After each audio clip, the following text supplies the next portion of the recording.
We'll guide you through how to use Wix News to keep your website visitors up to date. If you find this helpful, consider subscribing and liking the video. First, open your Wix dashboard and go to your site where you want to add the news section. Once you're in the editor, look for the Add button on the left-hand side. It's the plus sign icon. Click on it and navigate to the blog section. Here, you'll see the option for Wix News.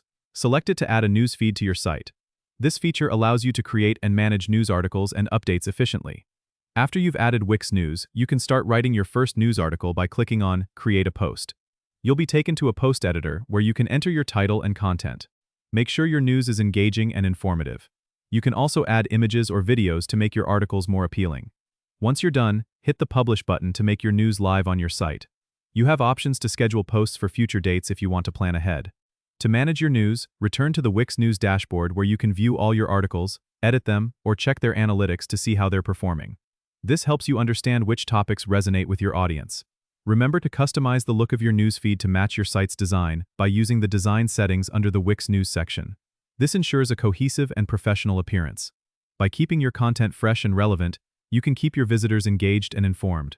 Don't forget to subscribe and comment if this helped you out.